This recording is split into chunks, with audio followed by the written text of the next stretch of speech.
Hello everyone. So one of my customers contacted me, told me that they were going to buy their first AR-15, and they were interested in getting something called a Mark 12. Okay, and the reason why they were thinking of getting this is they heard on the internet that the Mark 12 is responsible for more combat deaths than any other precision rifle, right? So it must be like a really badass rifle. So in this video, we're going to explore what it is and why. Okay, so Mark 12, first of all, there was 3 versions of that. Okay, and if you've heard the term Recce rifle, basically that's the Navy SEAL version of the Mark 12. And if you've heard Mark 18, that's basically the short barrel version, okay, of the Mark 12. Okay, so going back to 2001, 2002, the early days of the war on terror, right? Iraq and Afghanistan. They basically had M4s, right? Most of them just iron sights. In some cases, maybe they had like ACOGs that had like a 3.5 magnification. So the first thing they thought of doing was a free floating the rail. Okay, so with these handguards, right? What's happening is the front sight post here is attached to the barrel, and the front of the handguard is attached to the barrel. So theoretically, that basically interferes with the barrel's natural flex. Okay, and interferes with the barrel's harmonics. So the idea that they came up with was that if they free float the rail, meaning that it's attached directly to the upper receiver in the back here, right? Doesn't touch the barrel up front here, the barrel is going to naturally flex, okay? And they're going to get an improved accuracy. And I've tested numerous traditional plastic handguard type M4s against other ARs, right, that have free-floating barrels. With match ammunition, we're talking about maybe a half MOA, okay? A lot of times they come out about the same. So you got to do a lot of shooting with match ammunition, and you'll see that, hey, yeah, maybe the free-floating rail gives you about a half MOA improvement. This Palmetto right here, with match ammunition, it gets 1 inch at 100 yards, okay? So, it's not uncommon today with match ammunition to get 1 inch at 100 yards. So so that's the first component of this Mark 12. It's got a free floating rail, okay, which is a very standard thing today. Basically, if you go to buy an AR, right, you're probably going to be getting one with a free floating rail. To get one with a plastic handguard, that's kind of like the exception today. So we look at this and we call this old school or traditional, right? Antique. Okay. So pretty much almost any AR that you get is going to have a free floating rail. Okay. So everyone, I want to add something on these early Mark 12 rails, right? These free floating rails. They were round and they were fat. Okay. And this is before M-LOK was invented. So it had Picatinny across the top, right? But then it also had like usually a short, Picatinny section here, short section here. I'm not sure what they had on the bottom. I'm not sure how they attached the bipods and the, in some cases, the vertical grips. But the main thing I just want to make you guys aware that the rails are a lot fatter than what is common today. And me personally, I don't like the fat rails. Okay, that's why I kind of have a cheap scope on this, because it's not a rifle I use that much because I don't like the rail that much. Okay, so just be aware that they got these big fat rails. I guess a benefit to having this is that it because it's further away from the barrel, it doesn't heat up as fast. And it does dissipate the heat a little bit faster when it does get hot. But for the most part, I pretty much prefer the slimmer rails. Now that's me. And also I like having M-LOKs, places where I can attach stuff to the rail wherever I want. Okay, so that's going to be one of the limitations of getting a clone correct Mark 12 rail. Okay, it doesn't have M-lock, and it's going to be a lot bigger and fatter, also heavier, right? Because it's fatter, so there's going to be more material there. Okay, so that's number 5. Because what I'm doing is I'm starting from the bottom and I'm going up in what I consider like least important to most important as far as having a super, having a precision AR-15. Okay, so number 5, bottom of the list, free floating rail, and like I said, the reason is because I've tested it. I got a number of ARs. I got Palmetto, I got Smith & Wesson, I got Colt. With match ammunition, they're all going to get 1 inch at 100 yards. Okay, and I've also shot other name brands, not just name brands, but like budget economy ones. It's not that hard to get 1 inch at 100 yards. So number 4 on this list, right? What they did is the M4s had 14.5-inch barrels, and basically the goal here was not just to shoot accurately, right? They wanted to get out to distance. So the M4s were getting good combat accurate hits out to 500 yards, and what they wanted to do is they wanted to extend that to out to about 800 yards. Okay, so they wanted to be 600, 700, 800 yards. They wanted to add another 300 yards to that capability, and what they thought to do was get a longer barrel. Okay, so basically 18-inch barrel. So we got an 18-inch free floated 18-inch barrel on a free floated rail. So that was the first version of the Mark 12 had that 18-inch barrel, and then it had a fixed stock, right? The stock in the back was fixed. In the second version, what they did is they went to the collapsible stock, okay? And in the third version, they cut the barrel from 18 inches to 16 inches, okay? And the reason for that is because they found that, hey, you know what? That extra 2 inches really didn't make that much of a difference. They could still get out to 800 yards. And the reason for this is, I did a separate video on this. When we look at when bullets go transonic, in an 11.5 inch, like I got right here, in the 11.5 inch, the bullet is still supersonic out to 800 yards, right? A 55 grain, 62 grain, even the 77 grain. I mean, it just, it starts getting transonic at 800 yards. Okay, with a 16-inch barrel, it doesn't get, it doesn't get transonic until you're at 950 yards. Okay, and the 18-inch is basically supersonic to 1,000 yards. Okay, so by going from 18 inches to down, cutting it down to 16 inches, they're still supersonic out to the 800 yards, where which is their goal, which is where they want to be at. So they said, okay, it doesn't make sense to have that extra length, especially if you're trying to put a suppressor on the end. So they cut it from 18 inches to 16 inches. Okay, so far we've got a free floating rail in either an 18-inch or 16-inch AR, right? With collapsible stock or with fixed stock, depending on which version you're trying to imitate. Okay, I basically I mentioned earlier, if you ever hear the term Recce rifle, that's the Navy SEAL version.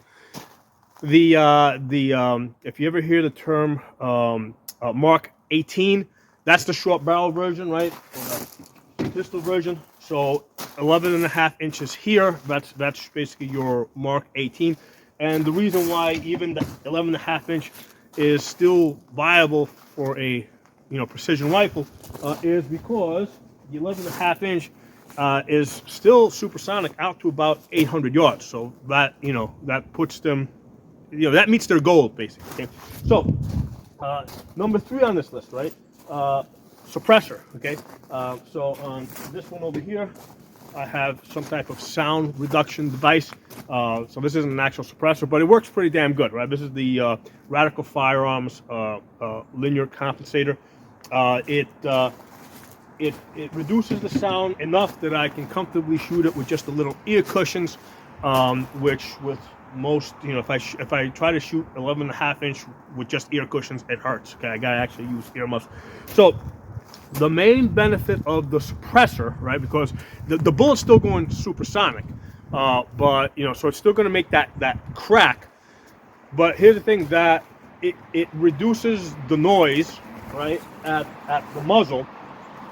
So if somebody's like 500 to 800 yards downrange, okay, remember the bullet's going faster than the speed of sound, right? So when the bullet gets down there, what they're gonna hear the crack first, okay? They're gonna hear that sonic boom first, and then they're gonna hear the muzzle blast, right? That the noise from that is going to follow after, okay? So what I have found happens, right, which this is actually from being, going downrange, at like a 1,000-yard range that I go to, and hearing the bullets whiz by, the crack of the bullet is a lot louder than the muzzle blast that's like 500, 600 yards back. So it overwhelms it. So you hear the crack, you really, it overwhelms the crack of the muzzle, right? The blast of the muzzle. So it's hard to tell from exactly which direction it's coming from, right? So you hear the crack here, but you don't know if the muzzle blast came from there or there or there. So that's really how the suppressor works. It doesn't silence the gun sound, but you're just hearing the sound of the bullet here, which overwhelms wherever the muzzle is. Okay, so that's why this became an important component of this Mark 12. Okay.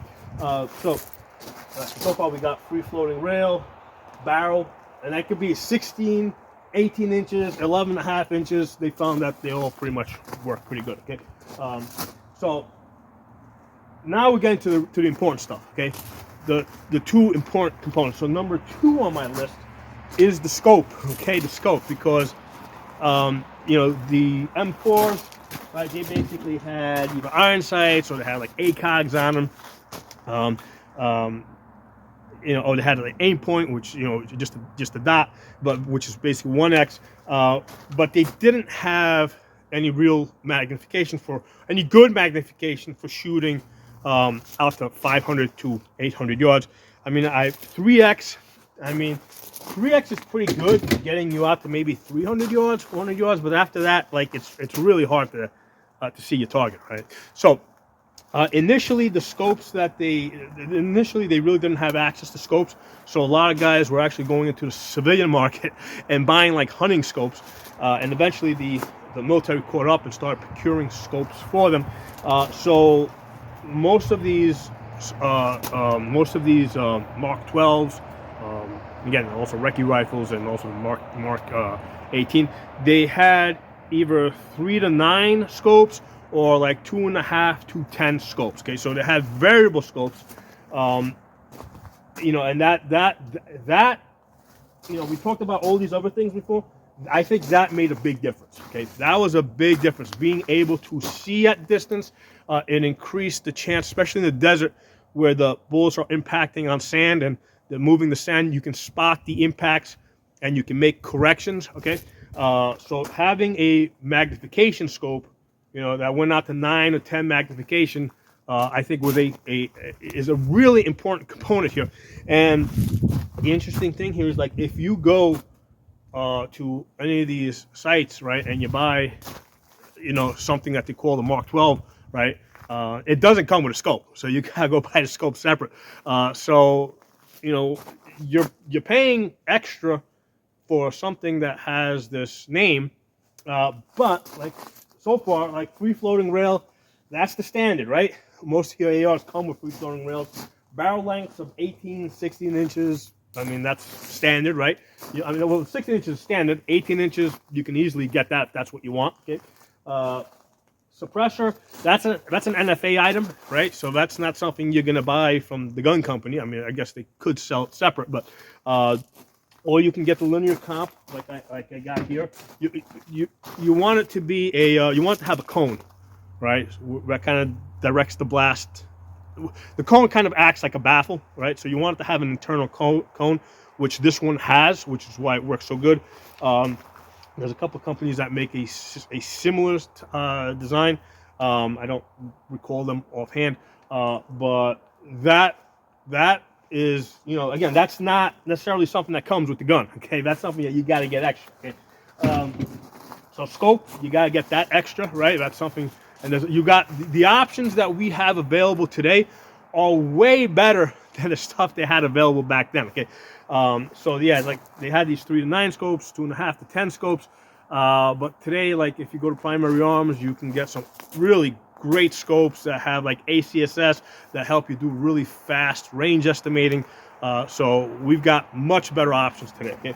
So lastly, right, and this is number 1 on my list. Okay, this is the most important factor of why the Mark 12, all right, supposedly got more combat kills than any other precision rifle. I'm guessing by that they meant precision AR-15.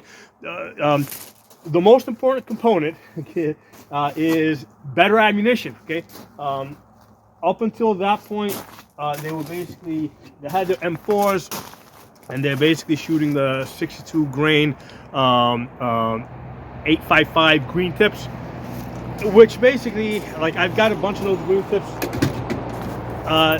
They, for the most part, they'll get like 3 MOA, 3 inches at 100 yards. If I shoot a lot of groups, sometimes I'll get lucky. I'll get some, I'll get some bullets that have some cartridges where they've been loaded consistently, right? The gunpowder's been loaded consistently, and maybe I'll get down closer to 2 MOA. But for the most part, the green tips, I'm getting about 3 MOA, 3.5 MOA. But if I take 77 grain match ammunition and throw it in any of these rifles here, okay, they're all going to get 1 inch at 100 yards, okay? And like this one over here, this Ruger MPR, it easily gets a 1/2 inch. I mean, not all the time, right? Because if you're trying to get a 1/2 inch group, things like wind, you're breathing, tiny little things can throw you off. But 1 inch, 100 yards, easy with this 18-inch Ruger MPR. It's got a Primary Arms PLX scope on here. So, it's got the bipod on here. So this is a good approximation of a Mark 12, right? Doesn't have the suppressor on there.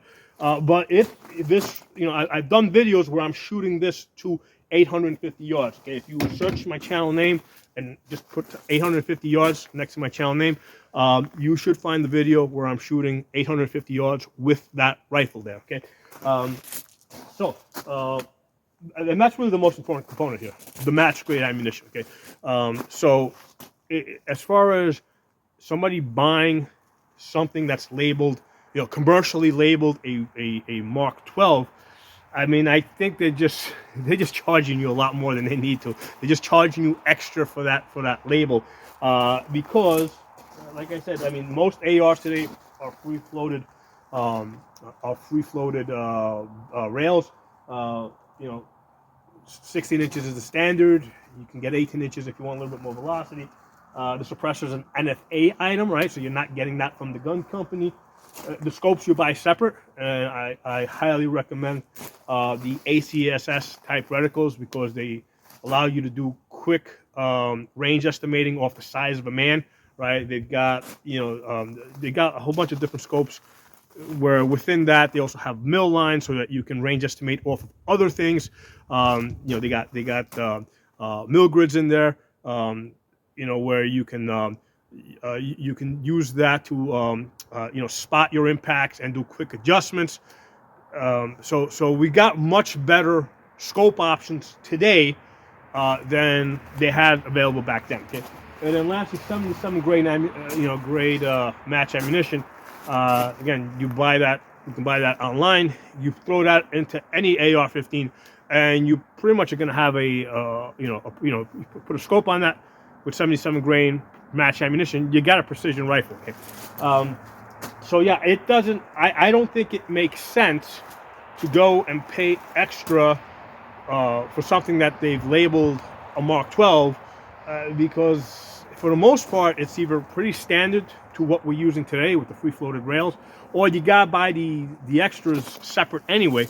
Now, there's a lot of people that build clone correct like Mark 12s, okay? And and what they're trying to do there is, like, in many cases they actually served in Afghanistan or Iraq, and they used a specific rifle, and they're trying to rebuild the rifle that they used. Okay, so this is something personal to them, and in many cases they're trying to actually source the parts from the same company that originally made the parts that went into the gun that they were using when they were in service. Okay, so that kind of makes sense, right? If you're trying to build a clone of the gun that you were actually using, it makes sense to spend a whole bunch of money on that, all right? Because that's something really personal to you and your life experience. But especially for somebody that's new to AR-15s, it doesn't make sense to spend a whole bunch of money doing that. I mean, I'm gonna say, listen, just get yourself a budget AR-15 and get good at shooting that, man. Because you can get a cheap Palmetto or Bear Creek Arsenal or Smith & Wesson, any of these $500 AR-15s, and you put a scope on that, you put match ammunition on that, and you will, with enough practice and, watch a bunch of my videos where I talk about, precision shooting techniques, you will be able to shoot an inch at 100 yards, okay? So, something for you guys to think about, and again, this video is at, basically it's an answer to a question that I received from from one of my customers, right? And I kind of gave him the answer over the phone, but hey, I thought I'd actually pull out the rifles, show him some examples, and then hopefully this answers his question better. Okay, so drop some comments. Let me know what you guys think. If you guys disagree with me, by all means, drop it in the comments. I'm more than happy to hear different opinions. If there's something that you guys think I missed that is an important component to why the Mark 12 or Mark 18 or the Recce rifle was so successful, put it in the comment field. But my opinion is that the stuff that's available today, especially in the area of scopes, you can actually build a much better gun today than they had back then. Okay? So talk to you all soon.